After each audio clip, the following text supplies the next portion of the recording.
Global IT के YouTube channel पे आप सभी का एक बार फिर से स्वागत है। आज जो है हम लोग स्टार्ट करने वाले हैं जो हमारी फिटर थ्योरी की आईटीआई फर्स्ट ईयर की क्लासेस चल रही थी ना, उसका जो है पार्ट 14 सॉल्व करेंगे। ठीक है, यहाँ आप लोगों को दिख रहा होगा, तो पार्ट 14 सॉल्व किया जाएगा।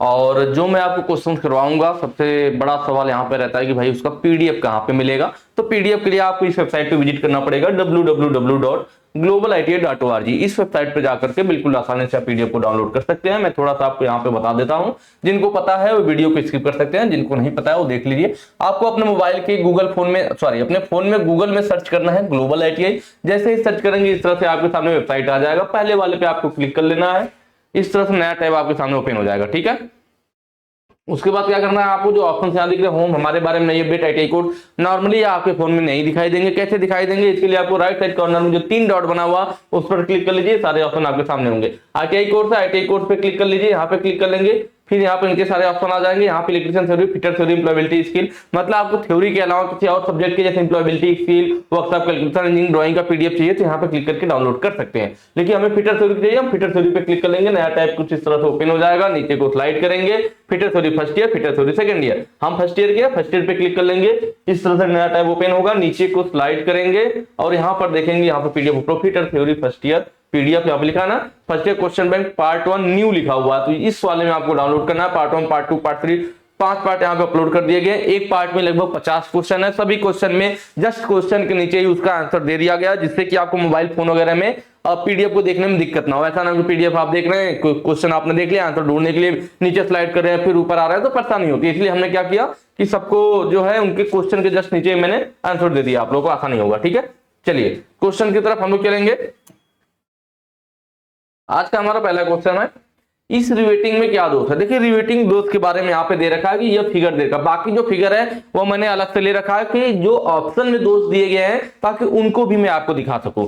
इस बहाने क्या होगा कि जो क्वेश्चन में दिया है उस दोष को तो हम लोग पहचान ही लेंगे, उस फॉल्ट को पहचान लेंगे कि जो फिगर में फॉल्ट दिया गया है रिवेट में वो कौन सा फॉल्ट है। उसके साथ साथ ऑप्शन में जो और भी ऑप्शन है तो हम ये वाला ऑप्शन कब सही करते या किस टाइप का फिगर दिया गया होता, रिवेट में किस टाइप का फॉल्ट दिखाया गया होता तो हम बाकी के ऑप्शन सही करते। इसके लिए मैंने क्या किया, अलग से बाकी तीनों फिगर भी ले रखा है। ठीक है, चलिए स्टार्ट करते हैं। यहाँ पे फिगर है, यहाँ पे ध्यान दीजिए, इस फिगर में जो है इस टाइप से यहाँ दे रखा है। अभी इसको हम लोग देखते हैं, पहले स्टार्ट कीजिए पहले से। कह रहा बर्थ बिटवीन प्लेट, प्लेटों के बीच में बर आ जाएगा तो वह किस टाइप से दिखेगा, तो इसके लिए ये वाला जो फिगर है यह हो जाएगा हमारा। बर का मतलब है जब किसी प्लेट को हम लोग काटते हैं, प्लेट वगैरह काटी जाती है तो हम लोगों ने पीछे बात किया था कि जब काटते हैं तो क्या होता है, लास्ट में जो होता है उसका हिस्सा बिल्कुल सीधा ना होकर यहाँ पे थोड़ा सा ऐसे निकल जाता है, बर्थ टाइप का, मतलब थोड़ा सा वहां पे बुरादा बर टाइप का थोड़ा सा किनारा निकल जाता है, जो कि जब दो प्लेटों को आप जोड़ेंगे तो वह बर आ गया, तो यह बर क्या करेगा, दोनों को आपस में चिपकने नहीं देगा, यह बर बीच में आ जाएगा और दोनों प्लेट को अच्छी तरह से आपस में बैठने नहीं देगा। तो यही बर दिक्कत करता है कब, जो प्लेट के बीच में आ जाता है। तो यहाँ फिगर में हम देख रहे हैं कि यहाँ पे देखिए दो प्लेटें हैं, इधर देखिए पूरी अच्छी तरीके से दोनों प्लेट एक दूसरे पे बैठ गई हैं, तो इधर देख रहे हैं दोनों प्लेटों में गैप दिखाया जा रहा है और यहाँ पे छोटा छोटा ब्लैक डॉट दिख रहा है। तो ब्लैक डॉट क्या है, तो यही जो छोटा छोटा ब्लैक डॉट है, एक दो जगहों पे बर आ गया। बर का मतलब मेटल का हल्का सा टुकड़ा वहां पे सही से कटा नहीं है, थोड़ा सा टुकड़ा वहां पे अलग से लग गया है, बुरादा वगैरह रह गया है, तो बर होता है। ठीक है, तो ये जो बर होगा हमारा, ये प्लेटों के जब बीच में आ जाएगा तो दोनों प्लेटों को एक साथ सही से बैठने नहीं देगा, चिपकने नहीं देगा। तो प्लेटों के बीच में बर हम कब सही करते हैं, जब इस टाइप का फिगर दिया होता है और दो ब्लैक डॉट इन दोनों प्लेट के बीच में दिखाई गई होती है कि भाई एक तरफ प्लेट तो बैठ गया बट दूसरी तरफ दोनों प्लेट के बीच में हल्का सा गैप रह गया, किस वजह से, क्योंकि बीच में ब्लैक डॉट मतलब बीच में बर आ गए हैं। अगला है रिवेट हेड नॉट सेंटर्ड। ठीक है, नॉट सेंटर्ड मतलब रिवेट हेड सेंटर में नहीं है। तो रिवेट हेड हमारा क्या, जो रिवेट का हेड है वह सेंटर में नहीं है, तो इस वाले फिगर को देखिए, यहाँ पे नीचे देखिए रिवेट का सैंक हो गया और हेड देखिए, तो इधर हेड की जितना निकला हुआ इधर उतना इधर निकला हुआ है, मतलब ठीक है रिवेट का हेड यहाँ सेंटर में, लेकिन ऊपर की साइड देखिए यहाँ पे रिवेट का सैंक यहाँ से यहाँ तक हो गया, हेड देखिए यहाँ कितना निकला है, यहाँ से यहाँ तक इधर इतना ज्यादा हेड है और यहाँ पे थोड़ा सा हेड है, मतलब इधर ज्यादा हेड है और उधर थोड़ा सा हेड है। मतलब सेंटर है कब होता है, जब ये लाइन यहाँ से जाती है तब ना सेंटर होता है, लेकिन रिवेट के सैंक से हम सेंटर निकालते हैं तो हम देख रहे हैं कि रिवेट का हेड क्या एक तरफ ज्यादा एक तरफ का, मतलब ऊपर जो रिवेट का हेड है वो सेंटर में नहीं है, तो वही क्या रिवेट का हेड सेंटर में नहीं है। तो कुछ रखने वाली चीज नहीं, बहुत आसान है, आप फिगर में देख करके समझ जाओगे कि हेड सेंटर में है या नहीं है। तो हम देख रहे हैं कि नीचे वाला तो हेड तो भाई जितना हिस्सा इधर साइड से था उतना हिस्सा हेड का इधर भी साइड से था, मतलब रिवेट का हेड सेंटर में था। लेकिन ऊपर वाले हम देख रहे हैं इधर ज्यादा हिस्सा बाहर को निकला हुआ, यहाँ थोड़ा सा निकला हुआ है, मतलब यहाँ पे जो रिवेट दिखाई गई है इसका जो हेड है वह सेंटर में नहीं है। अगले वाले में देखिए, टू मच अलाउंस गिवेन, बहुत ज्यादा अलाउंस दिया जाता है। तो बहुत ज्यादा अलाउंस कहां, सैंक पर दिया जाता है, ठीक है। सैंक पर जब हम ज्यादा अलाउंस दे देते हैं तब यह दिक्कत आती है, किसमें, जो यह वाला फिगर है, यह जो आप फिगर देख रहे हैं ना, यह है जब बहुत ज्यादा अलाउंस दे दिया जाए तो इससे क्या दिक्कत होती है। तो देखिए हमारा रिवेट हेड होता है, क्या होता है हमारे पास, और इस तरह से रिवेट होता है, रिवेट का सैंक होती है, एक साइड हेड बना होगा रिवेट का, ठीक है, और इधर हमारा क्या होगा, एक साइड टेल होगा। और फिर बाद में हम क्या करते हैं, प्लेट में डालने के बाद इधर भी हिस्से को, टेल वाले साइड वाले हिस्से को रिपीट करके हेड के रूप में बदल देते हैं, ठीक है। पहले तो इस साइड हेड बना होता है, दूसरे साइड हमारा टेल वाला हिस्सा होता है, तो इसको भी पीट करके हेड में बदल देते हैं। तो हेड बनाने के लिए यहाँ पे जो रिवेट का हिस्सा यूज होता है, जैसे यहाँ से लेकर के सैंक तक का जितना हिस्सा यूज होगा, इसको मान लीजिए एक्स से दिखा लीजिए कि ये एक्स है, तो यह जितना हिस्सा यूज हुआ, क्या दूसरे साइड सैंक का जितना हिस्सा यूज होता है, क्योंकि एक साइड हेड बना हुआ है, दूसरे साइड हम लोग बाद में हेड बनाते हैं, तो जो दूसरा साइड हेड बनाया जाता है ना, दूसरा साइड जो हम लोग हेड बनाते हैं, तो दूसरे साइड हेड बनाने के लिए ये जितना हिस्सा यूज होता है, रिवेट के सैंक का जितना हिस्सा यूज होता है दूसरे साइड हेड बनाने के लिए, उसको रिवेट का इंटरफेरेंस बोलते हैं। क्या बोलते हैं, रिवेट इंटरफेरेंस,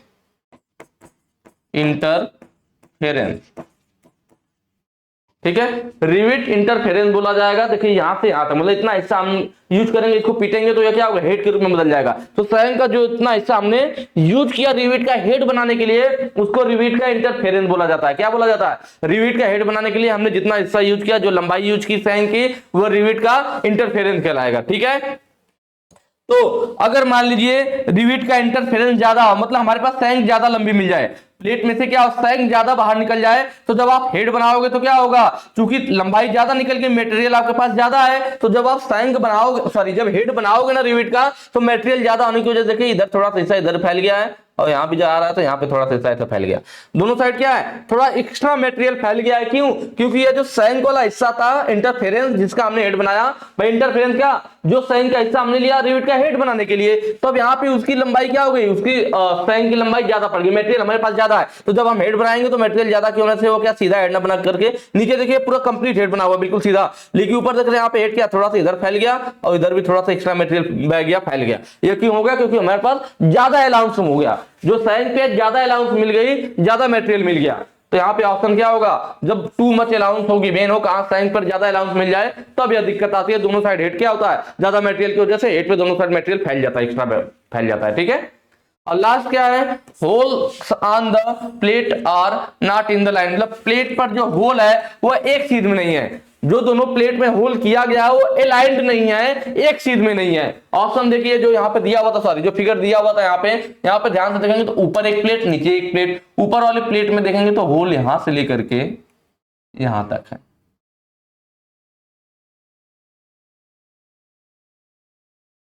ऊपर वाली प्लेट में होल वहां से लेकर के वहां तक है, पर नीचे वाली प्लेट में देखा जाए तो होल कहां है, यहां से लेकर के यहां तक है। मतलब देख रहे हैं आप, ऊपर वाली जो प्लेट है उसका होल इधर है और नीचे वाले थोड़ा सा इधर है, मतलब होल दोनों एक सीध में नहीं है। इसका होल यहां से स्टार्ट हो रहा है यहां तक जा रहा है, नीचे वाले का होल यहां से स्टार्ट हो रहा है यहां तक, दोनों होल बिल्कुल एक सीध में नहीं है।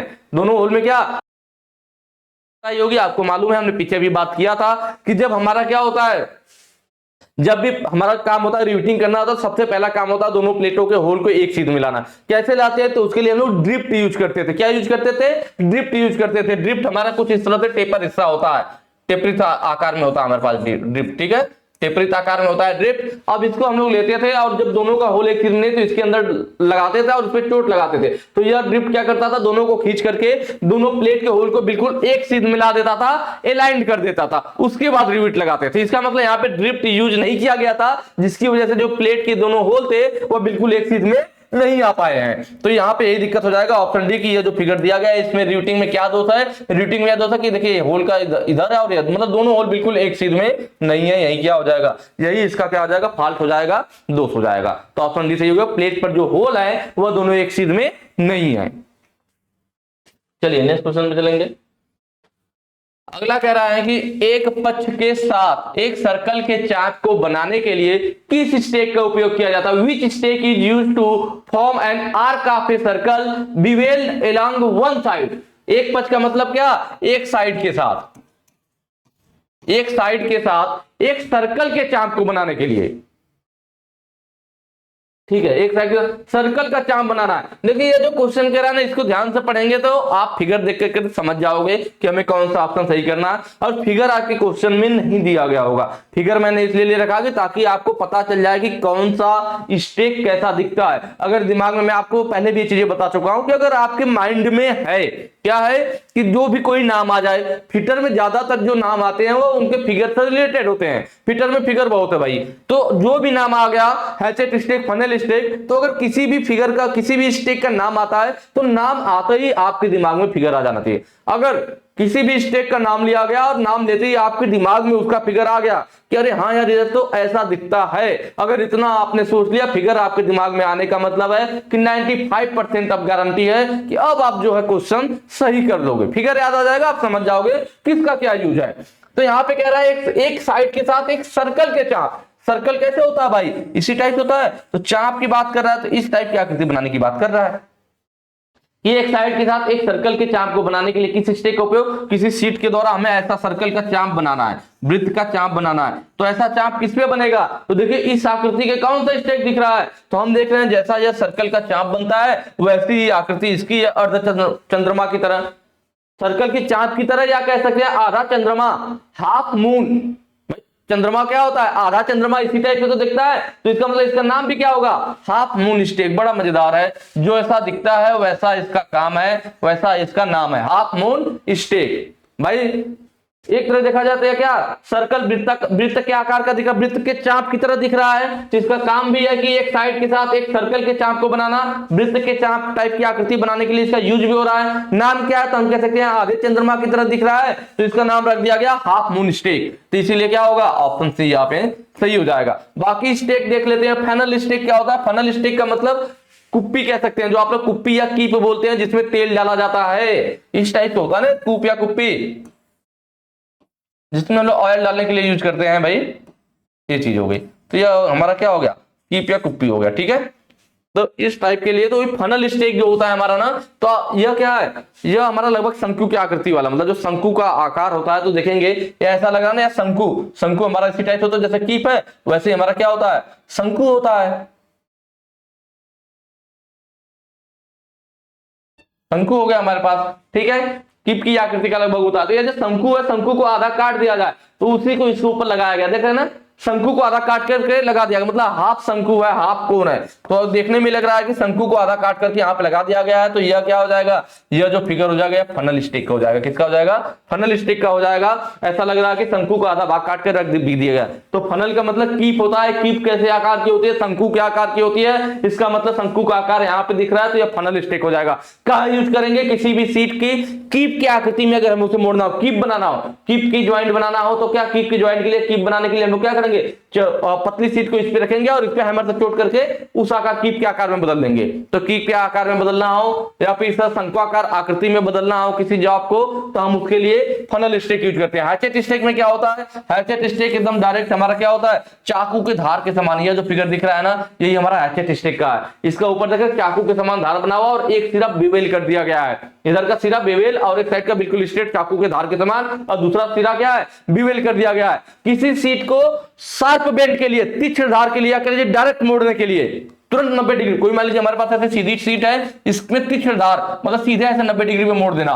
एक तो भाई ऐसे होता है कि आप गोलाई में मोड़ो, ठीक है, और एक क्या सीधे मोड़ देना, शार्प बेंड, सीधे मोड़ देना, तीक्ष्ण धार पे मोड़ देना। तो उसके लिए हम लोग इसका यूज करते हैं, किसका? हैचेट स्टिक का। यह हैचेट स्टिक है आपका।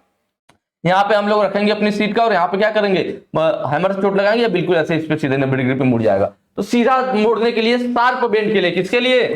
शार्प बेंड, तीक्ष्ण मोड़ के लिए, शार्प बेंड या तीक्ष्ण मोड़ के लिए हम लोग क्या करते हैं, हैचेट स्टिक यूज करते हैं। या किसी हमारे सीट में हेम बनाना हो, हेम जानते हैं आप ना, किसी भी सीट के अंतिम सिरे को, क्योंकि भाई कोई अगर पतली सीट है तो उसका आखिरी सिरा सीट का क्या होगा, पतला होगा, तो पतली सीट होगी तो उसके सिरे को फटने का डर रहता है। अगर सिरा पे एक जगह भी क्रैकनेस आ गया तो पूरी सीट क्या होगी, फट जाएगी धीरे धीरे।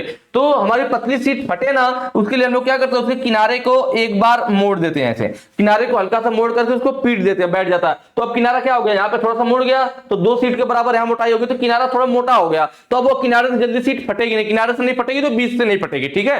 तो किनारे से जल्दी फटेगा, तो एक बार जो है हिस्सा मोड़ दिया जाता है जिससे कि उसका किनारा मजबूत हो जाए और वह फटे ना, तो इसी को क्या बोलते हैं, हेम बोलते हैं। क्या बोला जाता है इस प्रोसेस को, कि हमने हेम बना दिया सीट में, क्या बना दिया, हेम बना दिया। तो एक बार मोड़ेंगे तो सिंगल हेम, अगर सीट ज्यादा पतली है तो उसको 2 बार मोड़ दिया जाता है, एक बार मोड़ के फिर दोबारा एक बार और मोड़ दीजिए तो उसको डबल हेम बोलते हैं। क्या बोलते हैं, डबल हेम बोलते हैं। तो अगर हेम वगैरह भी बनाना हो, ऐसे मोड़ना पड़ेगा, तो हेम बनाने के लिए भी हम लोग हैचेट स्टिक का यूज कर सकते हैं। लास्ट है आपका बीक या बीक आयरन, ठीक है। ये जो फिगर आपको दिख रहा है या बीक या बीक आयरन का, बीक का मतलब चोंच होता है, तो देख रहे हैं इस वाले हिस्से को बिग बोल रहा है। एक हिस्सा है, इसमें 2 हिस्से होते हैं, एक प्लेन होता है बिल्कुल, और दूसरा क्या होता है, चोंच की आकृति, चोंच टाइप का लग रहा है ना, इसीलिए बिग बोलते भी, इसे बिग आयरन होता है। तो जो ये चोंच वाली आकृति है या कह लीजिए जो बीक वाला हिस्सा है, इस पर हम लोग यूज करते हैं किसी भी सीट को वक्राकार भाग में मोड़ने के लिए। कैसे आकृति के लिए, वक्र भाग में मोड़ने के लिए इस वाले हिस्से का यूज करते हैं। और नॉर्मल अगर हमें सीट को क्या पीट के फ्लैट करना है या रिवेटिंग वगैरह करनी है, तो उसके लिए ये फ्लैट वाला, मतलब हल्के रिवेटिंग के लिए, हल्के रिवेटिंग के लिए फ्लैट वाला हिस्सा यूज कर लेते हैं। चलिए नेक्स्ट क्वेश्चन पे चलेंगे।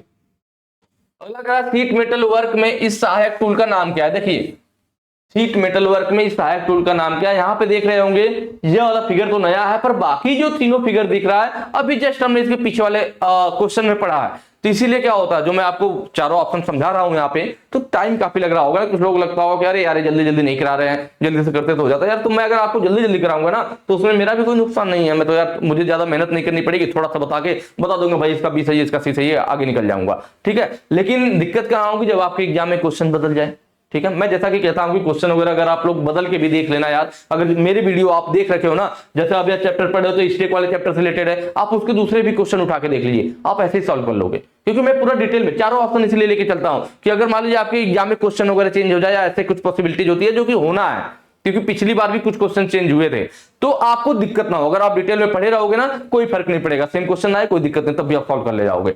और यहां पर अभी देख लीजिए आपको क्वेश्चन के बारे में अगर पूरी जानकारी है, अगर मतलब आपने कोई चीज पूरी डिटेल में पढ़ रखा, इसलिए हम लोग पेड क्लास भी हमारा आप लोग जानते होंगे प्ले स्टोर पे, क्या प्ले स्टोर पे आप देखोगे ना तो ग्लोबल आईटीआई का ऐप है हमारा, प्ले स्टोर पे क्या है, ग्लोबल आईटीआई का ऐप है। उस पर मैंने पूरा जो है थ्योरी जो है ना पूरा कंप्लीट चैप्टर वाइज पढ़ा रखी है। तो जिन लोगों ने वहां ज्वाइन किया होगा उनको भी फायदा होगा, क्योंकि वहां पूरा डिटेल में पढ़ा हुआ, क्वेश्चन बदले कुछ भी हो कोई फर्क नहीं पड़ता, क्योंकि वहां पूरा syllabus chapter wise heading wise पूरा कंप्लीट है, ठीक है।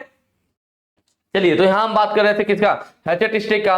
तो हम लोगों ने अभी जस्ट पीछे वाले वीडियो में देखा कि हैचेट स्टिक हमारा कुछ इस टाइप का दिख रहा था। इस पे क्या किस लिए यूज कर रहे थे, किसी भी सीट को शार्प बेंड, तीक्ष्ण धार में मोड़ना हो, शार्प बेंड मतलब तीक्ष्ण मोड़ के लिए या शार्प बेंड के लिए हम लोग हैचेट स्टिक यूज कर रहे थे, ठीक है। फनल स्टिक तो यह क्या था, कोन मतलब शंकु का आधा शंकु कटा हुआ, इसके बाद दिख रहा था कि आधा शंकु कटा हुआ लगाया गया है। और कीप की आकृति के लिए, किसी जॉब को कीप की आकृति में या शंकु की आकृति में मोड़ना हो तो वहां पे हम लोग फनल स्टिक यूज कर लेते हैं। Half moon stick, half moon क्या, अर्ध चंद्रमा के समान। तो यह जो आपको दिख रहा है ना कैसा है भाई, अर्ध चंद्रमा के समान है, तो हाफ मून स्टिक हो जाएगा। इसका यूज कहां, वृत्त का चाप की आकृति में किसी जॉब को मोड़ना, तो वहां पर हम इसको यूज कर लेते हैं, ठीक है।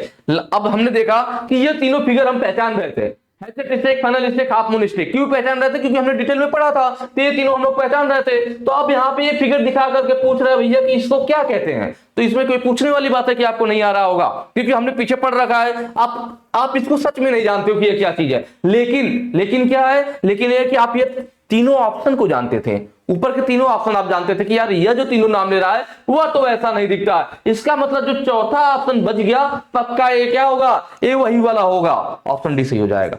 तो एक ये तरीका भी होता है क्वेश्चन सॉल्व करने का, एक बाई क्वेश्चन एक बाई ऑप्शन। तो जब आपको क्वेश्चन नहीं आ रहा है ना, कभी आप मान लीजिए एग्जाम में बैठे हो, क्वेश्चन पढ़े, आपको क्वेश्चन नहीं आया, तो आपको वहीं पे क्वेश्चन को ड्रॉप नहीं करना है, आप एक बार ऑप्शन भी देखना है, समझ रहे हैं? इस टाइप का ऑब्जेक्टिव क्वेश्चन में होता है कि हम कई बार ऑप्शन से सॉल्व कर लेते हैं, तो एक बार हमें ऑप्शन को भी चेक करना है कि हो सकता हो तीनों, जैसे यहाँ पे हमने देखा कि हमें तीनों ऑप्शन पता था तो चौथा नहीं पता, इसका मतलब पक्का है जो फिगर है किसका, चौथा का। तो ऐसे भी कभी कभी क्वेश्चन सॉल्व हो जाते हैं। तो ये इसको हम लोग राउंड बॉटम मिस्टेक कहते हैं। इसकी जो ऊपर की आकृति गोलाई में होती है, गोलाई में ऊपर की आकृति कैसी होती है, गोलाई में होती है, वृत्ताकार आकृति में होती है, और अवतल, और उसका फेस कैसा होता है, अवतल होता है, अवतल फेस होता है। अवतल का मतलब क्या होता है, ऐसे एक उत्तल होता है, जब ऊपर को ऐसे उभरा हुआ ऊपर को बनाया जाता है उत्तल, लेकिन जब ऐसे गहराई में ना कटोरा टाइप में ऐसे गहराई में बना दिया जाए तो अवतल, मतलब थोड़ा गहराई में बना हुआ, प्लेन नहीं है, गहराई में अवतल बना हुआ है। इसीलिए राउंड बॉटम स्ट्रक का हम कहां यूज कर सकते हैं, इस पर रख करके, जब किसी सीट को रख करके आप हैमर से चोट लगाओगे तो चूंकि इसका फेस कैसा है, गोलाई में और अवतल है, तो मतलब जिस सीट को रख करके आप चोट लगाओगे वो क्या होगा, अंदर को दब जाएगा, कटोरी टाइप का बनेगा, मतलब खोखला बनेगा। मतलब सीट को खोखला बनाना हो तो वहां पे राउंड बॉटम स्टिक, क्योंकि यहाँ पे क्या है, यह अवतल स्थिति में है, अंदर क्या ऐसे गड्ढा टाइप का अवतल बना हुआ, तो इस पे सीट रख करके जब आप पीटोगे तो क्या होगा, सीट ऐसे हालोनुमा बन जाएगी, खोखली बन जाएगी। तो खोखली सीट बनाने के लिए राउंड बॉटम स्टिक का भी यूज करते हैं। चलिए नेक्स्ट क्वेश्चन पे चलेंगे। अगला कह रहा है सीट मेटल में इस ज्वाइंट का नाम क्या है। सीट मेटल में इस ज्वाइंट का नाम, यह फिगर में आपको दिखा रखा है, ठीक है, इसका नाम पूछ रखा है। बाकी जो आपको फिगर दिख रहे हैं ना, वो मैंने अलग से ले रखा है आपको समझाने के लिए। चलिए स्टार्ट करते हैं। पहले कह रहा है ग्रुप ज्वाइंट।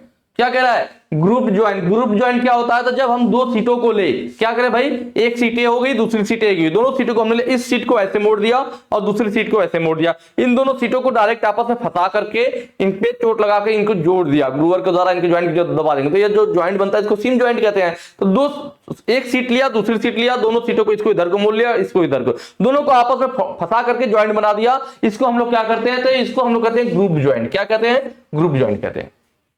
आई बात समझ में? यह कहां पे है, तो यह वाला जो फिगर है, यह जो फिगर है किसका है, ग्रुप ज्वाइंट का। इसमें देख रहे हैं ना, एक सीट, मैंने क्या बोला, एक सीट में हमारा इस टाइप से हो और दूसरी सीट में क्या हो, जैसे दो सीटें हैं, ऐसे बना हुआ है और ऐसे बना हुआ है। अब मैं क्या करूं, इस सीट को देखिए, यह वाली जो सीट है इसको ऐसे उल्टा कर दिया, और यह नीचे वाले क्या करूं, यहाँ ऐसे दोनों को आपस में फंसा दे, दोनों सीट को आपस में फंसा करके इन्हें आपस में दबा दो, तो जो ज्वाइंट बनता है वो ग्रुप ज्वाइंट कहलाता है। ठीक है, इस वाले फिगर में भी दिखाया गया। देखिए इसमें क्या, हमारी एक नॉर्मल सीट है, यहाँ से यहाँ गई और यह क्या हुआ, ठीक है, यह मुड़ करके हमारी यहाँ अंदर आ गई, और दूसरी सीट इधर से है, इधर से इधर को बाहर निकल गई। दिख रहा है ना, एकदम वही सिंपल सीट है। दोनों क्या, एक इधर मोड़ा, दूसरा दोनों को आपस में फंसा दिया, एक ऊपर सीट ऐसे मोड़ दिया, दोनों सीट को डायरेक्ट आपस में फंसा करके मोड़ दिया, ग्रुप ज्वाइंट हो गया। पेन डाउन ज्वाइंट क्या होता है, डाउन ज्वाइंट से पता चला, पेन का मतलब एक तरह से आप पेंदी बोलते हो ना, बाल्टी में पेंदी होता है, तो पेन डाउन ज्वाइंट मतलब नीचे जो ज्वाइंट बनाया जाता है पेंदी में, किसकी पेंदी में, एक तरह से बाल्टी में, तो बाल्टी के जो बॉटम में जो ज्वाइंट बना होता है ना, उसमें पेन डाउन ज्वाइंट ही होता है, वह कुछ इस आकृति का होता है। बाल्टी के तली में जो ज्वाइंट लगाया जाता है, तो देख रहे हैं ना, बाल्टी का तली वाला हिस्सा हो गया या इस टाइप से है, और दूसरा जो सीट है उसको डायरेक्ट ऐसे 90 डिग्री पे, मतलब कुछ नहीं किया गया है, एक सीट को हमने इस तरीके से मोड़ लिया और दूसरी सीट को क्या किया, ऐसे 90 डिग्री पे मुड़ा हुआ, उसको ले आकर के इसके अंदर लगा देंगे, तो यह जो ज्वाइंट बनता है यह पेन डाउन ज्वाइंट होता है। यह बाल्टी के तली में यह ज्वाइंट लगाया जाता है। इसके आगे जो है नॉक्ड अप ज्वाइंट, तो नॉक्ड अप ज्वाइंट जस्ट इसी का अगला रूप है। जैसे हमने ऐसे नॉर्मल जोड़ दिया, पेन डाउन ज्वाइंट हो गया, बाल्टी के तली में जो ज्वाइंट लगाया जाता है। नॉक्ड अप का मतलब है यह जो हिस्सा मुड़ा हुआ ना, इसको एक बार और ऊपर की तरफ मोड़ दो तो नॉक्ड अप हो जाएगा। मतलब यह जो यहाँ पे था इतना, अब हम क्या करें, इस सिरे को ऊपर की तरफ मोड़ दे, वही देखिए यहाँ पे किया गया, यह गया एक बार और इसको एक्स्ट्रा ऊपर की तरफ मोड़ दिया गया, क्योंकि देखिए ऊपर क्या था, ये सीधा था ना, तो वह देखिए लाइन आई हुई है सीधी, तो इसमें कुछ किया नहीं गया। जब इसको आप ऊपर को मोड़ोगे, देखिए मैंने क्या, यह जो हमारा क्या है, पेन डाउन ज्वाइंट है, अब इसको हमें एक बार और यहाँ क्या करना है, ऐसे एक बार ऊपर को मोड़ देना। ऊपर को मोड़ेंगे क्या होगा, पहले यह ऐसे था, जब ऊपर को मुड़ेगा तो यह क्या होगा, ऐसे मुड़ करके ऊपर चला जाएगा, और यह वाला जो हिस्सा यहाँ नीचे लेटा हुआ था यह भी क्या होगा, अब ऊपर को घूम करके ऐसे चला जाएगा। भाई पहले यह हिस्सा ऐसे था, जब आप ऊपर को मोड़ रहे हो तो यह वाला हिस्सा कैसे हो जाएगा, ऐसे चला जाएगा ना, ऐसे हो गया। और दूसरा जो हमारा हिस्सा ऐसे यहाँ पे लेटा हुआ था, जब आपने इसको भी ऊपर को मोड़ा था वो ऐसे हो गया ना, तो यही हमारा क्या है, यही हमारा ये नॉक्ड अप वाला है। पहले नॉर्मल था, जब हमने एक बार और ऊपर को मोड़ दिया तो नॉक्ड अप ज्वाइंट क्या हो जाएगा, नॉक्ड अप ज्वाइंट हो जाएगा। समझ में आया?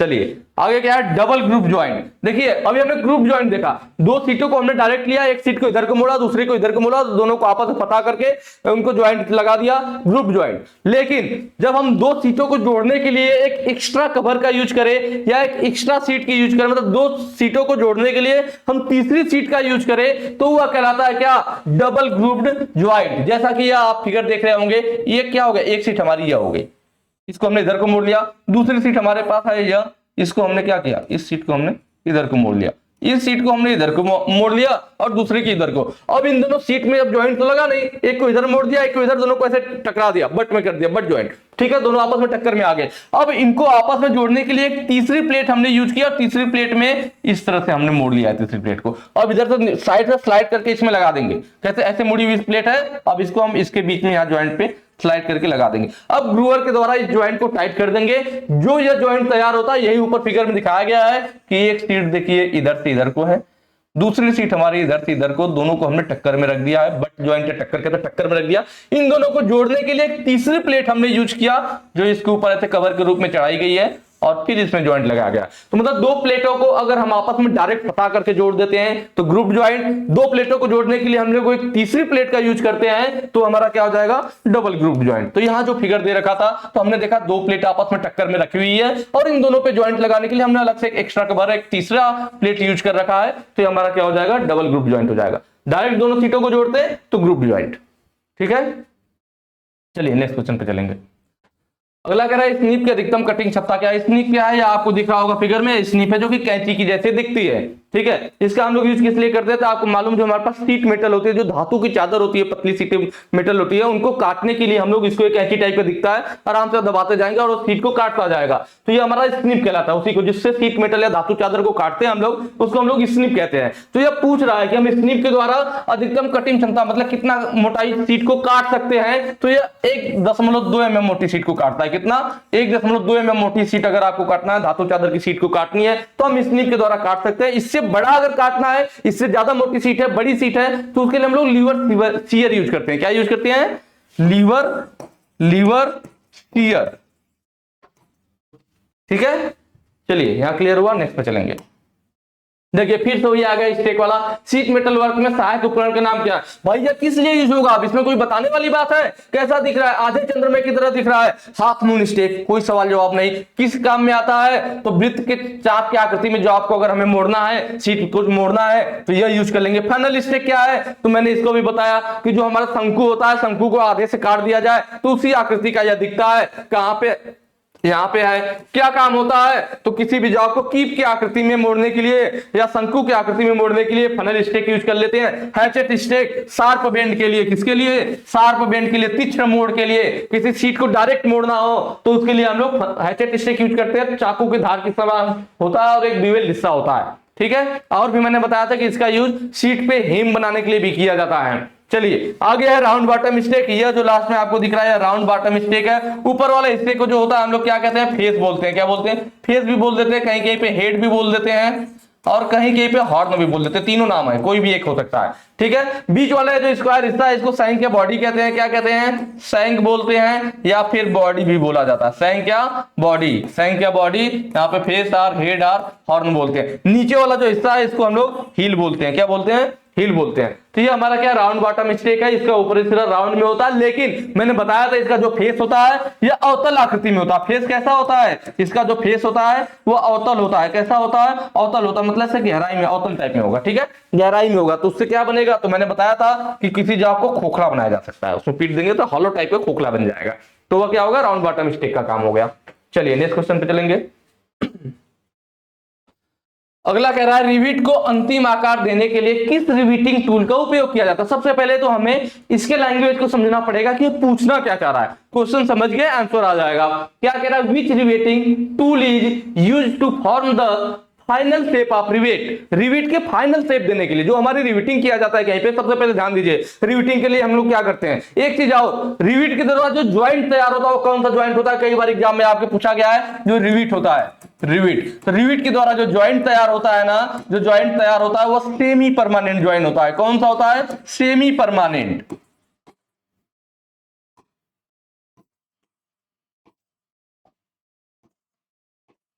सेमी परमानेंट होता है, अर्ध अस्थायी। ठीक है, देखिए हमने इसको अलग अलग होता है, परमानेंट, सेमी परमानेंट होता है, टेम्पोररी होता है। टेम्पोररी का मतलब जिसको हमें, जिस जोड़ को खोलने में क्या कोई भी नुकसान ना हो, ना तो हमारे फास्टनर का नुकसान हो एक मिनट, ना तो हमारे फास्टनर का नुकसान हो, ना ही हमारे ज्वाइंट का नुकसान हो, तो टेम्पोररी ज्वाइंट कहलाता है। कैसे? जैसे मान लीजिए कहीं पे ज्वाइंट लगाया नट बोल्ट के द्वारा, दो प्लेटों को आपस में हम नट बोल्ट के द्वारा जोड़ दीजिए, तो अगर आप दो प्लेट को नट बोल्ट के द्वारा जोड़ रखे हैं, उन्हें अलग करना चाह रहे हैं, तो आप नट बोल्ट को खोल दोगे, दोनों प्लेट आसानी से अलग हो जाएगी। फिर जब चाहोगे फिर दोबारा नट बोल्ट को टाइट कर दोगे, दोनों प्लेट जुड़ जाएंगी। तो क्या उन दोनों प्लेटों को अलग करने में, दोबारा जोड़ने में किसी भी प्लेट का या किसी भी फास्टनर का नुकसान हो रहा है? नहीं हो रहा है, बस हमें खोलना है, अलग हो जाएगी, फिर दोबारा से जोड़ देना है। इसका मतलब वह जो नट बोल्ट के द्वारा जो ज्वाइंट तैयार किया जाता है वो टेम्पोररी ज्वाइंट होगा, उनमें किसी भी चीज का नुकसान नहीं होता है।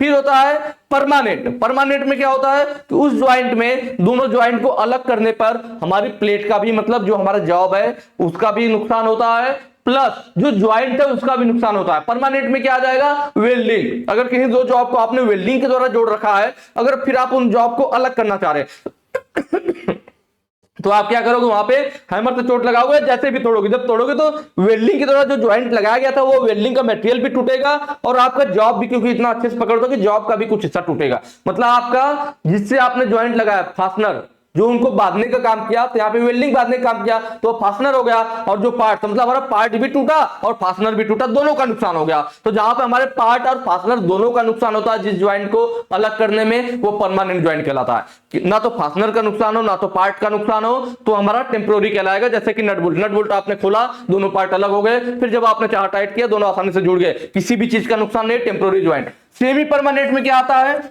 हमने एक में देखा, परमानेंट में क्या देखा कि दोनों चीज का नुकसान, पार्ट का भी नुकसान है, फास्टनर का भी नुकसान है। टेम्पोररी में ना तो पार्ट का नुकसान है ना फास्टनर का नुकसान है। सेमी परमानेंट में हमारे सिर्फ और सिर्फ फास्टनर का नुकसान होगा, मतलब जिसके द्वारा हमने ज्वाइंट बना रखा है सिर्फ उसका नुकसान हो, पार्ट का कोई नुकसान नहीं होगा। जैसे कहीं पे अगर आप रिवेटिंग के द्वारा, एक प्लेट हो गई, दूसरी प्लेट हो गई, दो प्लेटों को हमने किसके द्वारा जोड़ दिया? रिविट के द्वारा जोड़ दिया। किसके द्वारा जोड़ दिया? रिविट के द्वारा। एक रिविट इधर, एक रिविट इधर। अब मुझे इस ज्वाइंट को अलग करना है, ज्वाइंट को अलग करना है। मैं क्या करूंगा? ये जो रिविट है, रिविट को काट देंगे। क्या करेंगे? रिविट को काट देंगे। रिविट काट दिया, दोनों पार्ट बिल्कुल आसानी से अलग हो गए। क्या पार्ट का कोई नुकसान हुआ? नहीं हुआ। किसका नुकसान हुआ? फास्टनर। क्योंकि रिविट काट दिया, दोबारा यूज में नहीं आएगा। इसका मतलब यह जो फास्टनर हमने इसके द्वारा बनाया था रिविट के द्वारा, या किसमें आ जाएगा? सेमी परमानेंट आ जाएगा, क्योंकि इसमें सिर्फ और सिर्फ फास्टनर का नुकसान हो रहा है, पार्ट का कोई नहीं। तो ये थोड़ा सा एक्स्ट्रा चीज होगी, इसको ध्यान रखिएगा। रिविट के द्वारा जो हम लोग ज्वाइंट बनाते हैं वो सेमी परमानेंट होता है। चलिए अब यहां देखते हैं रिविट को अंतिम आकार देने का क्या मतलब है। मतलब जब हम रिविटिंग करते हैं ना, तो दो पार्ट होते हैं, दोनों पार्ट में रिविट डाल दिया जाता है, फिर उनसे ज्वाइंट, जैसे यहां पे देखिए फिगर में दिखाया गया, एक पार्ट, दो पार्ट, दोनों पार्ट में हमने रिविट बना दिया। तो अंतिम आकार का क्या मतलब है? रिविट हमारा कुछ इस टाइप से होगा। ये फिर हो गया, टैंक हो गया, और इसकी टेल होगी। ठीक है,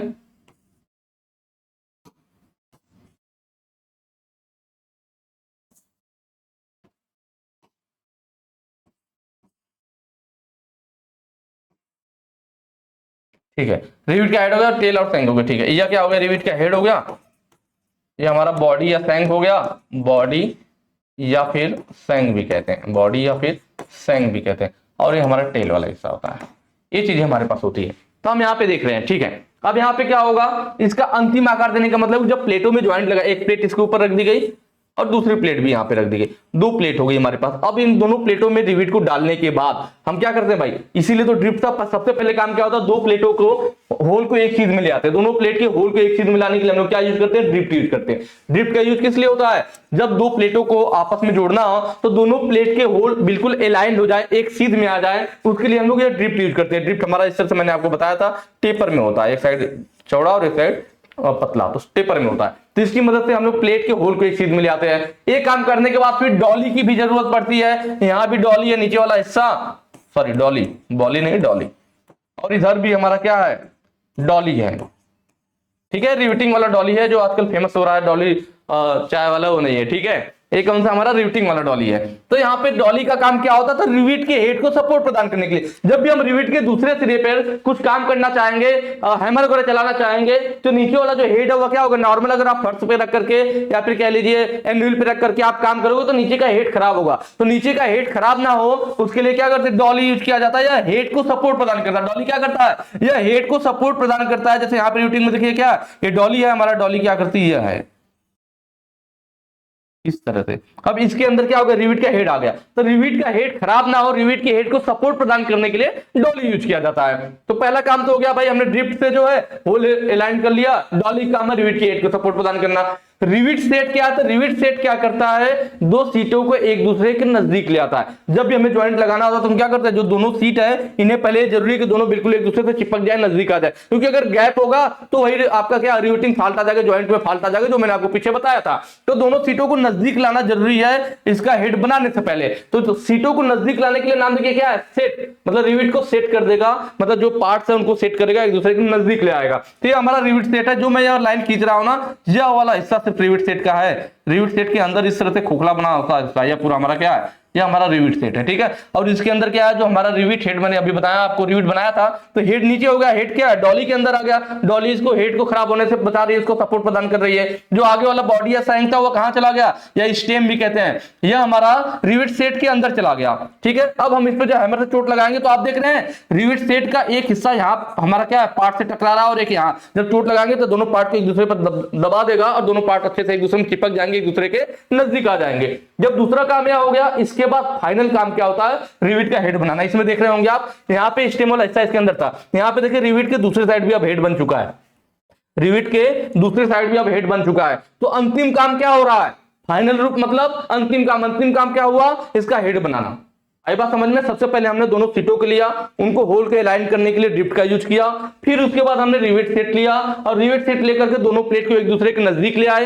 हेड खराब ना हो उसके लिए यहाँ पे डॉली यूज किया सपोर्ट प्रदान करने के लिए। और रिवेट स्नैप से जब हमने क्या किया, दोनों हमारी प्लेटें नजदीक आ गई, तो फाइनल में हमने क्या किया, दूसरे वाले हिस्से में जो इसका टेल वाला हिस्सा था, इधर भी हम क्या करेंगे, हेड बनाएंगे। क्या करेंगे, अब हेड बनाएंगे इस साइड भी, इधर भी रिवेट का हेड बनेगा। तो उस हेड को बनाने के लिए जो टूल यूज किया जाता है उसको हम लोग क्या कहते हैं, या तो रिवेट सेट हो गया, उसको हम लोग कहते हैं रिवेट स्नैप। यह जो फिगर आपको ऊपर वाला दिख रहा है यही हमारा क्या है, रिवेट स्नैप है। यह किस लिए यूज किया जाता है, रिवेट का हेड बनाने के लिए यूज किया जाता है। तो यह देखिए हमारा यहाँ पे देखिए रिवेट का हेड बनके तैयार हो चुका है। यह रिवेट स्नैप है। इसके अंदर की आकृति कैसी है, जैसे रिवेट का हेड होता है वैसे इसके अंदर आकृति भी है। तो जब आप इस वाले हिस्से पे इसको लगा करके हैमर से चोट लगाएंगे तो क्या होगा, यह हिस्सा फैल करके इसके अंदर भर जाएगा और रिवेट का हेड बना देगा। तो फाइनल रूप देने का मतलब क्या हुआ, हमने फाइनल रूप में रिवेट का हेड बनाया। तो वही क्वेश्चन में बोला था कि रिवेट को अंतिम आकार देने के लिए किस रिवेटिंग टूल का उपयोग किया जाता है। तो हमने देखा रिवेट का अंतिम आकार देना का मतलब क्या, दूसरी साइड भी हेड बना देना। हेड बना देंगे बस काम खत्म आपका। तो अंतिम आकार देने के लिए मतलब हेड बनाने के लिए, देखिए डायरेक्ट नहीं पूछा, अगर डायरेक्ट पूछता कि रिवेट का हेड बनाने के लिए किसका यूज किया जाता है तुरंत बता देते रिवेट इसने।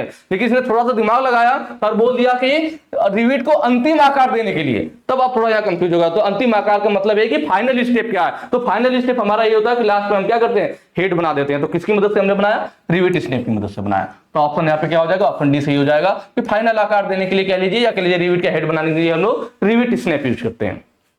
चलिए नेक्स्ट क्वेश्चन पे चलेंगे। देखिए यहाँ इस रिवेटिंग दोष का नाम क्या है। यहाँ पे भी हमें एक फिगर दे रखा है और रिवेटिंग डिफेक्ट पूछ रहा है, उसमें फॉल्ट क्या है। कि यहाँ पे अगर ये फिगर ऐसे बना हुआ है तो इसमें दिक्कत क्या है, इसमें दोष क्या है। तो हम यहाँ फिगर में देखेंगे कि एक साइड देख रहे हैं, देखिए एक तो पहले दो प्लेटें हो गई, दोनों प्लेट आपस में जुड़ी हुई है, यहाँ पे रिवेट हेड गया हुआ, कोई दिक्कत नहीं है। नीचे हम देख रहे हैं रिवेट का हेड बिल्कुल कंप्लीट, बिल्कुल अच्छे से बना हुआ है, या पूरा कंप्लीट भी है, जितना साइंस से इधर है उतना इधर है। नीचे तो कोई दिक्कत नहीं। ऊपर देखा जाए, ऊपर देख रहे हैं तो क्या है, यह हमारा हेड ऐसे बना हुआ है और लास्ट में थोड़ा सा एक्स्ट्रा देखिए मटेरियल इधर को बह गया है, या कह लीजिए थोड़ा मटेरियल इधर को फैल गया है। नीचे वाला हेड देखिए कितना से बिल्कुल परफेक्ट बना है, लेकिन ऊपर के क्या फिगर में दिखाया कि दोनों मटेरियल दोनों साइड थोड़ा थोड़ा एक्स्ट्रा फैल गया है, या कह लीजिए एक्स्ट्रा निकल गया। वो किस वजह से हुआ होगा, अभी मैंने पीछे आपको बताया था कि जो हमारा रिवेट, ये सेम चीज आई हुई थी ना, हमने बताया था कि हमारे पास क्या रिवेट का हेड होता है और इसमें हमारे क्या बॉडी या सैंक बोलते हैं इसको, इधर हमारा टेल रहता है। इधर वाले हिस्से को भी हम लोग क्या करते हैं, पीट करके इसको भी बाद में हेड के रूप में बदल देते हैं। ठीक है, और दूसरी चीज हमने बताया कि जितना हिस्सा हम यूज करते हैं, जैसे मान लीजिए यहां से लेकर के यहां तक हमने ये हिस्सा यूज किया किसके लिए, रिवेट का हेड बनाने के लिए। तो रिवेट के सैंक वाले हिस्से को जितना हिस्सा हम लोग यूज करते हैं, जितना लंबाई यूज करते हैं रिवेट का हेड बनाने के लिए, इसी हिस्से को हम लोग क्या कहते हैं, रिवेट इंटरफेरेंस बोलते हैं। क्या बोलते हैं, रिवेट इंटरफेरेंस, मतलब हमने रिविट का जितना हिस्सा फ्लैंक वाले साइड जितना हिस्सा हमने रिविट का यूज किया हेड बनाने के लिए उसका, वो रिविट इंटरफेरेंस हो गया। तो हमने देखा यहाँ पे आखिर क्या हुआ होगा भाई, ज्यादा मटेरियल इधर निकल गया ना, बस हेड नॉर्मल बनना चाहिए था, हेड तो बना लेकिन थोड़ा थोड़ा मटेरियल बाहर भी निकल रहा है, या किस वजह से निकल रहा होगा, सीधी सी बात है कि जो हमने यहाँ पे सैंक लिया इसका रिविट का हेड बनाने के लिए ज्यादा हो गया होगा। अलाउंस मतलब क्या, ज्यादा मिल गया हमें, यह सैंक जितनी मिलनी चाहिए थे उससे ज्यादा मिल गया, ज्यादा मिल जाएगा तो क्या होगा, मटेरियल दोनों साइड रहेगा, एक्स्ट्रा निकलेगा, तो वही चीज यहाँ पे अलाउंस ज्यादा हो गया। तो ऑप्शन देखेंगे बी, सैंक पर बहुत अधिक अलाउंस, ऑप्शन बी सही हो जाएगा कि बस सैंक पर हमें अलाउंस ज्यादा मिल गया, जिस वजह से जब हमने हेड बनाया तो मटेरियल ज्यादा होने की वजह से दोनों साइड थोड़ा थोड़ा मटेरियल क्या हो गया, निकल गया। ठीक है, पहला ऑप्शन कह रहा है सैंक पर बहुत कम अलाउंस, तो जब ज्यादा मटेरियल है तो मटेरियल दोनों साइड निकल जाएगा। अब सैंक पर कम अलाउंस मतलब हेड बनाने के लिए हमें कम मटेरियल मिला, जितना मटेरियल चाहिए था उतना नहीं मिला, तो आप हेड बनाओगे तो कैसा बनेगा, तब हम हेड बनाएंगे तो ऐसा बनेगा। भाई इसका हेड देखिए क्या हो गया, इधर तो हेड कंप्लीट है पर इधर हेड बनाने में हमारा बहुत छोटा हेड बन गया ना, हेड क्या हो गया, हेड छोटा हो गया। इसका मतलब हमें जितना मटेरियल चाहिए था हेड बनाने के लिए उतना नहीं मिला, उतना नहीं मिला का मतलब कम अलाउंस मिला, कम अलाउंस मिलेगा हेड छोटा बन जाएगा, ज्यादा अलाउंस मिल जाएगा तो एक्स्ट्रा मटेरियल इधर उधर निकल जाएगा। आसान है, रटना नहीं है, आप ध्यान से समझोगे, जो चीज लिखा हुआ वो आपको सामने फिगर में दिख जाएगा। आगे रिवेट का सिरा सैंक के साथ केंद्रित नहीं है, इस वाले फिगर में देख लीजिए, नीचे वाले में देखिए, यह जो सैंक था, सैंक से रिवेट का सिरा जितना इधर निकला उतना इधर भी निकला, लेकिन ऊपर देखिए यह सैंक से रिवेट का एक सिरा यहां तक गया हुआ है और दूसरी साइड थोड़ा सा, एक साइड ज्यादा है दूसरी साइड, नीचे तो दोनों बराबर था मतलब सेंटर में था, ठीक है, पर ऊपर देखो जो हेड बना तो एक साइड ज्यादा निकल गया एक साइड थोड़ा सा निकला हो, इसका मतलब सेंटर जो हमारा रिवेट का हेड है वो क्या है, सेंटर में नहीं है। तो ऑप्शन जो सी है उसका फिगर हो जाएगा कि रिवेट का हेड जो है सेंटर में नहीं है। लास्ट देखते हैं, रिवेट के सिरे सैंक के साथ लंबवत नहीं, कि रिवेट का जो हेड है ना वो सैंक के साथ लंबवत नहीं है। तो आप ऊपर के फिगर में देख लीजिए, जितने भी क्या है जो रिवेट का सैंक क्या हेड है जस्ट उसके क्या परपेंडिकुलर बना हुआ, जितना भी हमने देखा सब क्या है जस्ट उसके परपेंडिकुलर बना हुआ। लेकिन इस वाले फिगर में देख रहे हैं कैसे है, ये टेपर में है, हेड कैसे बन रहा है, टेपर बन रहा है, और यहाँ पर देखिए लंबवत नहीं है, टेपर में है, सीधा रहता तो उसके लंबवत हो जाता, लेकिन ये कैसे है, टेपर में है। तो ऑप्शन डी वाला हमारा सही हो जाएगा, रिवेट के जो सिरे के सैंक है वो लंबवत नहीं है। तो इसमें तो कुछ सोचना नहीं, बिल्कुल सीधा दिख रहा है कि यह क्या है, टेपर में है। अगला देखिए आप लोग, रिवेटिंग में flute tight joint, flute tight joint के ये या लीक प्रूफ ज्वाइंट, ठीक है, कई बार लीक प्रूफ ज्वाइंट भी लिख देता है, कई बार फ्लूट टाइट ज्वाइंट भी लिखता है कि जहां से जो तरल पदार्थ लीक ना करे ना, तो फ्लूट टाइट ज्वाइंट मतलब फ्लूइड बाहर ना निकले, लीक प्रूफ ज्वाइंट भी कहते हैं। तो उसके लिए हम कौन सा टूल यूज करते हैं यह पूछ रहा है। पहला कह रहा है ड्रिफ्ट, तो देखिए ड्रिफ्ट तो हमने बार बार बात किया था कि ड्रिफ्ट कहां यूज होता है, जब दो प्लेटों में होल किया जाता है, दोनों प्लेट के होल को एक सीध मिलाने के लिए, अलाइन करने के लिए हम लोग ड्रिफ्ट यूज करते हैं, ठीक है। रिवेट स्नैप, तो अभी हमने पीछे बात किया कि रिवेट को अंतिम आकार देना, या कह लीजिए रिवेट का हेड बनाने के लिए क्या यूज करते हैं, रिवेट स्नैप यूज करते हैं। यहाँ पे यह जो ऊपर वाला हिस्सा है, यह वाला जो टूल है हमारा क्या है, रिवेट स्नैप है, क्या है, रिवेट स्नैप है, रिवेट के हेड को बनाता है या कह लीजिए रिवेट के अंतिम आकार देता है। और जो नीचे है या क्या है, डॉली है, डॉली का काम होता है रिवेट के हेड को सपोर्ट प्रदान करना, ठीक है। उसके बाद देखिए आ रहा है क्या, दो बचे, फुल रिंग और कॉकिंग। कॉकिंग क्या है, तो देखिए ये वाला जो दोनों देखेंगे तो लगभग एक ही टाइप से दिख रहा है, लेकिन फर्क क्या है, दोनों में डिफरेंस क्या है, तो हम देखेंगे। देखिए ये जो कॉकिंग टूल है जो पतला से दिख रहा है ना, चीजल की तरह होती है इसकी एज, तो ये कॉकिंग टूल होता है और इसके आगे की एज पतली होती है। कहने का मतलब है इसका यूज जो होगा ना, रिवेट के हेड को प्लेट से मिलाने के लिए या एक प्लेट को दूसरी प्लेट से मिलाने के लिए इसका यूज किया जाता है, किसका, कॉकिंग टूल का, ठीक है। लेकिन फुल रिंग में क्या है, जो ऊपर वाला सी है फुल रिंग टूल, तो ये वाला जो फिगर है ये फुल रिंग टूल है, और इन दोनों में डिफरेंस है कि इसकी एज देखेंगे तो ये काफी पतली है और इसका ये चौड़ा होता है, कितना होता है, तो प्लेट की मोटाई के बराबर, जितनी मोटी आपकी प्लेट होगी उतना ही फुल रिंग टूल के आगे का कटिंग एज भी चौड़ा होता है। तो इसकी मदद से हम लोग क्या करते हैं, दोनों प्लेटों को अच्छी तरह से एक दूसरे पे टाइटली दबा देते हैं, जिससे कि फ्लूट टाइट ज्वाइंट या लीक प्रूफ ज्वाइंट तैयार होता है। तो किसके द्वारा होता है, यह फुल रिंग के द्वारा होता है। तो ऑप्शन सी सही हो जाएगा, ठीक है। नॉर्मल अगर पूछता रिवेट के हेड को सीट से मिलाने के लिए, तो उसके लिए हम लोग यूज करते हैं कौन सा, कॉकिंग टूल। दोनों में डिफरेंस कैसे पहचानेंगे फिगर के द्वारा, तो इसके देखेंगे इसकी एज पतली रहती है, जबकि इसकी जो आगे की एज होती है वो प्लेट की मोटाई के बराबर रहती है, दोनों दिख रहा होगा, ठीक है। चलिए नेक्स्ट पे चलेंगे। अगला, मोटी सीट को काटने के लिए प्रयुक्त उपकरण का नाम बताइए। अभी मैंने आपको पीछे जैसे बताया भी था, जब हम लोग स्निप की बात कर रहे थे कि किसी भी स्निप के द्वारा अधिकतम कितनी मोटी सीट को काटा जा सकता है, वहां मैंने आपको बताया था 1.2 mm मोटी सीट को काट सकते हैं। तो वहां पे मैंने आपको बताया था कि अगर ज्यादा मोटी सीट हो या बड़ी सीट हो तो उसके लिए हम लोग कौन सा मशीन यूज करते हैं। तो ये मोटी सीट को काटने के लिए या बड़ी सीट हो तो उसके लिए क्या, लीवर शीयर, अभी जस्ट हमने पीछे आपको बताया था। तो ऑप्शन बी सही हो जाएगा। लीवर शीयर कौन सा है, ये जो फिगर आपको दिख रहा है ये लीवर शीयर का, इसमें इस तरह से ये लीवर आर्म होती है, क्या होती है, लीवर आर्म होती है। या हैंडल भी बोलता है। यहाँ पे देखेंगे तो ये अपर ब्लेड है, ये लोअर ब्लेड है, ठीक है, अपर ब्लेड लोअर ब्लेड, और इसके बीच में हमने प्लेट को रख दिया और इस लीवर की मदद से इसको दबाएंगे, ये आसानी से प्लेट को काट देगी। तो जहां पे मोटी सीट हो या फिर कह लीजिए बड़ी सीट हो तो उसको काटने के लिए हम लोग इसी का यूज करते हैं, लीवर सीयर का, ठीक है। बेंट स्नैप और स्ट्रेट स्नैप, ये अभी पहले बात हो चुकी है हम लोगों की। बेंट स्नैप क्या है तो देख रहे हैं इसके आगे कैसा मुड़ा हुआ है, अगर मुड़ा हुआ है तो कटाई कैसे करेगा, गोलाई में मुड़ा हुआ काटेंगे तो गोल कटाई करेगा। मतलब अगर किसी चादर को गोलाई में काटना हो या आंतरिक वक्राकार, ध्यान दीजिएगा ये चीज मैंने आपको बताया था, आंतरिक वक्राकार बोले, क्या बोले, आंतरिक वक्राकार कटाई करने के लिए या फिर गोलाई में कटाई करने के लिए, उस केस में हम लोग बेंट स्नैप यूज करते हैं। गोलाई या आंतरिक वक्राकार का मतलब क्या, अगर कोई सीट है अंदर हमें गोलाई में कटाई करनी है तो आंतरिक वक्राकार कटाई के लिए, ठीक है। और वहीं पे स्ट्रेट स्निप की बात करें तो यह जो आपको दिख रहा है, देखिए बिल्कुल सीधा स्निप दिख रहा है, तो ये स्ट्रेट स्निप है। इसका कहां यूज होगा तो सीधा कट लगाने की, कहीं पे हमें दोनों सीटों को बिल्कुल सीधा काटना है तो स्ट्रेट स्निप। या जो दूसरा पॉइंट हमें ध्यान देना होता है वह होता है क्या, बाहरी वक्राकार कटाई के लिए, बाहरी वक्राकार कटाई के लिए। इस लाइन को आप ध्यान रखना कि कौन सी बोल रहा है, आंतरिक वक्राकार बोल रहा है बाहरी। अगर बाहरी वक्राकार कटाई करेगा तो ध्यान देना जाए कि नहीं भाई मैं बेंट स्निप यूज करूंगा, ठीक है। बेंट स्निप कब होगा, वक्राकार तो होना चाहिए लेकिन क्या, आंतरिक वक्राकार होना चाहिए। अगर बाहरी नाम ले लेगा तब हमारा स्ट्रेट स्निप ही रहेगा कि अगर मान लीजिए कोई सीट है हमारी और इसके बाहर बार हमें काट करके गोलाई में बनाना है तो उस केस में हम क्या करेंगे, तब स्ट्रेट स्निप यूज करेंगे। तो इस चीज का हमें ध्यान रखना है, ठीक है। चलिए नेक्स्ट पे चलेंगे। अगला है तीखे मोड़ या शार्प बेंड। ये मैं जब से आपको पीछे से पढ़ाना स्टार्ट किया था ये सारे फिगर आपके पहले भी आए हुए, सबके बारे में मैंने बताया था और बार बार मैं चिल्ला के बता रहा था कि भाई शार्प बेंड या तीखे मोड़ के लिए जहां हमें डायरेक्ट उसे 90 डिग्री पे मोड़ना हो या किसी सीट में हेम बनाना हो तो कौन सा यूज करेंगे, तो उसके लिए हमने बात किया था हैचेट स्टेक।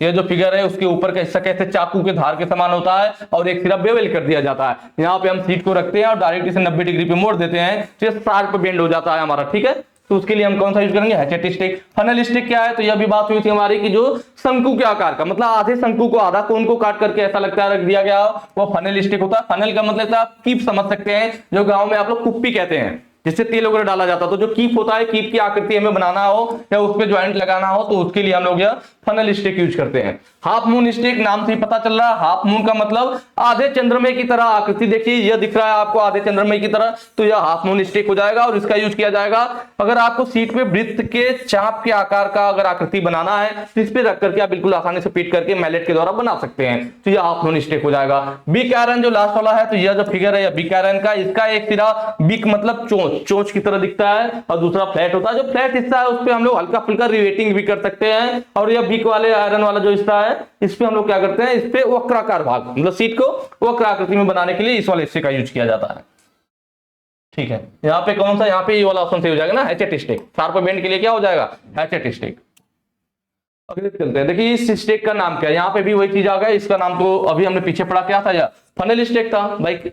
आधे क्या, आधा कोन को काट के रख दिया गया शंकु को कीप वगैरह बनाने के लिए, तो ऑप्शन सी सही हो जाएगा क्या, फनल स्टिक। हार्स क्या है, तो यह होता है, इसको हम लोग हॉर्स कहते हैं या इसको टिन मैन हार्स भी बोला जाता है, क्या, टिन मैन हार्स, ठीक है। इसका साइड देख रहे हैं, दोनों साइड यहाँ पे क्या, एक लंबी भुजा और दोनों साइड वर्गाकार आकृति बनी हुई है। और हम देख रहे हैं जो हमारे पास स्टेक है, जैसे कि यह स्टेक है, यह स्टेक है, इनमें भी क्या है, नीचे वक्राकार है। इसको, इस वाले हिस्से को क्या बोलते हैं, हील बोलते हैं, क्या बोलते हैं, हील बोलते हैं। तो जो नीचे वाला हिस्सा हील है यह भी वक्राकार, सॉरी वर्गाकार, वक्राकार मेरे मुंह से निकल गया था, वर्गाकार। यहाँ पे देख रहे हैं वर्गाकार होल बना हुआ है इसमें, और यहाँ पर भी इनका जो हील है यह वर्गाकार आकृति, यहाँ पे नीचे टेपर में वर्गाकार टाइप का है। तो हम लोग क्या करेंगे, इन टूलों को इसके अंदर जो होल है इसमें रख करके, इसमें डाल करके इसको यूज कर सकते हैं, लेकिन इसकी भुजा थोड़ी लंबी होती है तो थोड़ा संभाल के यूज करना होता है, नहीं तो टूटने का डर रहता है। तो ये हमारा क्या होता है, टिन मैन हॉर्स होता है। बिग आयरन अभी जस्ट हमने पीछे देखा, ये बिग आयरन है हमारा, ठीक है। क्रीजिंग आयरन यहाँ पे नया मिलेगा एक आपको, ये क्रीजिंग आयरन स्टिक क्या है, तो देखिए इसमें भी दो हिस्से हैं, एक तरफ से एक हिस्सा प्लेन है जिसपे हम लोग हल्का क्या ठोकने के लिए, हल्का फुल्का रिवेटिंग काम के लिए यूज कर सकते हैं। और जो दूसरा यह ग्रुप्स कटा हुआ है पतला पतला ना, यह किस लिए यूज किया जाता है, तो जहां पे छोटे व्यास के ट्यूब बनाने हो, सीटों को हमें क्या करना हो, ट्यूब के रूप में गोलाई में मोड़ करके छोटे व्यास के, क्योंकि छोटे छोटे ग्रुप्स है, पतले ग्रुप्स है, तो छोटे व्यास की अगर हमें ट्यूब्स के रूप में अगर सीट को बनाना है तो वहां पे हम लोग किसका यूज करेंगे, क्रीजिंग आयरन स्टिक का यूज करेंगे, जो वाला है, ठीक है। चलिए नेक्स्ट क्वेश्चन पे चलेंगे।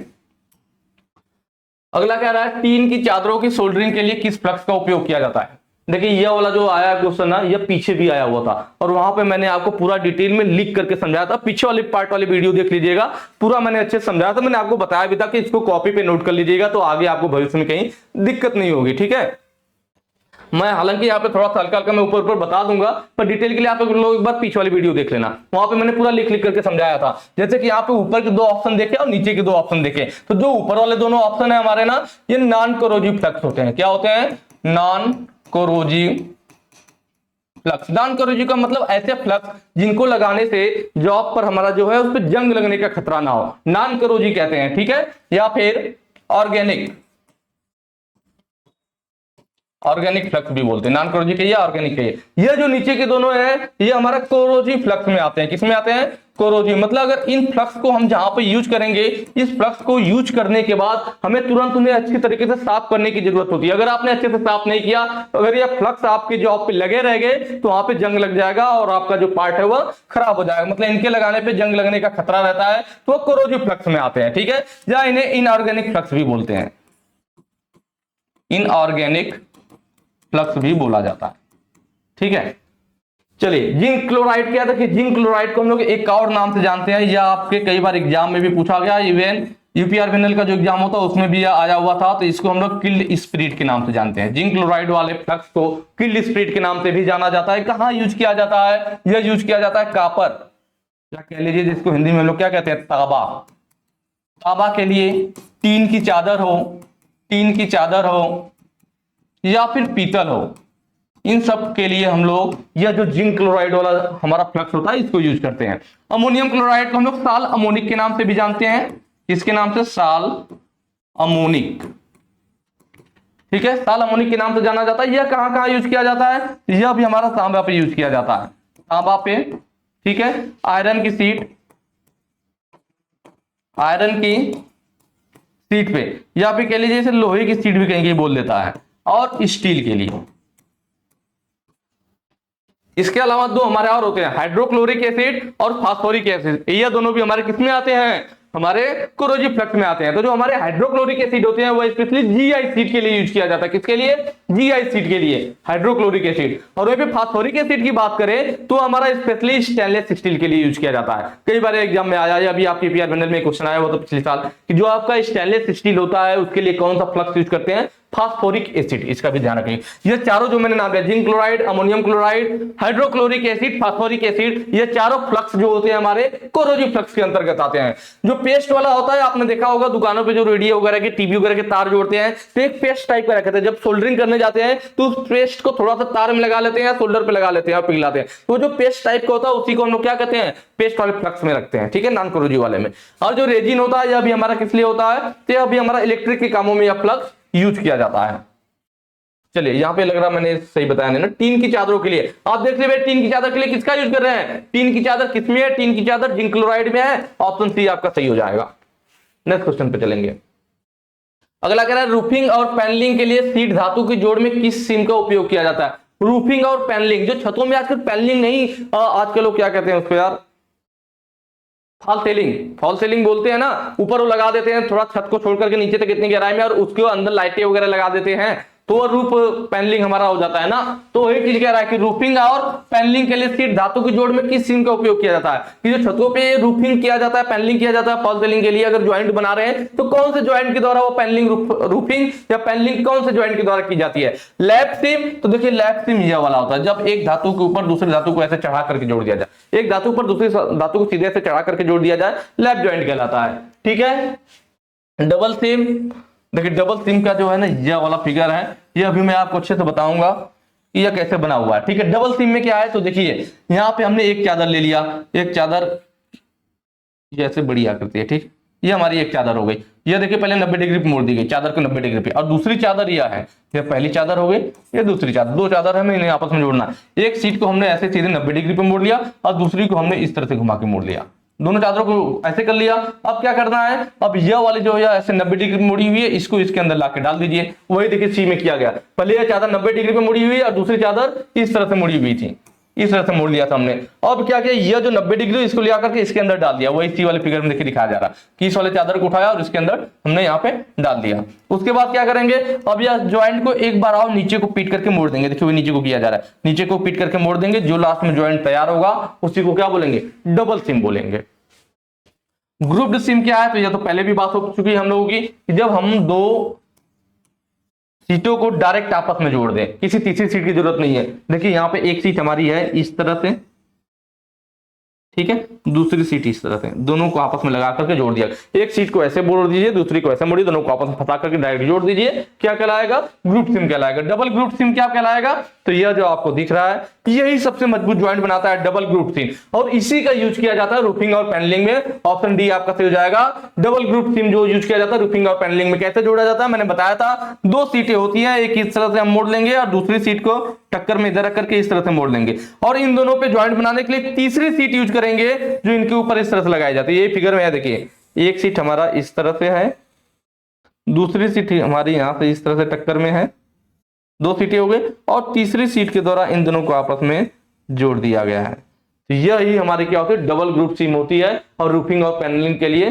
सीट धातु में इसी जोड़ का उपयोग किया जाता है। ठीक है, चलिए लास्ट क्वेश्चन आज का हमारा। देखिए जो क्वेश्चन पूछ रहा है मैं आपको पहले ही बता चुका हूं, रिवेट इंटरफेरेंस क्या है। तो मैंने आपको बताया था कि रिवेट का हेड बनाने के लिए, भाई यह रिवेट होती है हमारी, नॉर्मली जो रिवेट आती है इस टाइप से आती है ना, नॉर्मली जो रिवेट आती है वो कुछ इस टाइप से आती है। एक साइड रिवेट का हेड बना होता है और दूसरी साइड हमारा इस तरह से टेल बना होता है और ये हिस्सा खाली रहता है। तो दूसरी साइड जब हम लोग इसको प्लेट के अंदर डाल लेते हैं तो दूसरी साइड हम लोग क्या करते हैं, हेड बनाते हैं। तो ये कह रहा है कि रिवेट का हेड बनाने के लिए, तो रिवेट के हेड बनाने के लिए हम लोग क्या करते हैं, यहाँ पे बाद में रिवेट का हेड बनाते हैं। तो यह रिवेट का हेड बनाने के लिए मैंने बताया था, जितना हिस्सा यह रिवेट का यूज किया जाता है इस साइड में और सैंक की साइड में, रिवेट का हेड बनाने के लिए जितना लंबाई हमारा सैंक की लंबाई यूज की जाती है रिवेट का हेड बनाने के लिए, उसी को क्या कहते हैं, रिवेट इंटरफेरेंस कहते हैं। क्या बोलते हैं, रिवेट इंटरफेरेंस। ये मैं आपको पहले ही बता चुका हूं। तो यहाँ पे देखिए ऑप्शन सी में दिया हुआ है शायद कि हेड बनाने के लिए लंबाई, length to form the head, मतलब हेड बनाने के लिए लंबाई। तो वही चीज है कि रिवेट का हेड बनाने के लिए सैंक की जितनी लंबाई ली जाती है वही क्या कहलाता है, रिवेट इंटरफेरेंस कहलाता है। तो ऑप्शन सी यहाँ पे सही हो जाएगा, रिवेट इंटरफेरेंस क्या है। ठीक है, चलिए मुझे उम्मीद है आप लोगों को चीजें अच्छे समझ में आई होगी। एक बार कमेंट करके जरूर बताना कि पढ़ने में कितना मजा आया, चीजें अच्छे से क्लियर हो रही है नहीं हो रही है, अच्छे समझ में आ रहा है नहीं आ रहा है। कमेंट करते हैं तो पढ़ करके अच्छा लगता है कि हाँ भाई चलो जो मैं चीजें बता रहा हूँ वो आप तक पहुंच रही है। बाकी अगर हमेशा की तरह वही कहूंगा, वीडियो अच्छी लगी होगी तो ज्यादा से ज्यादा शेयर कीजिएगा। Thank you.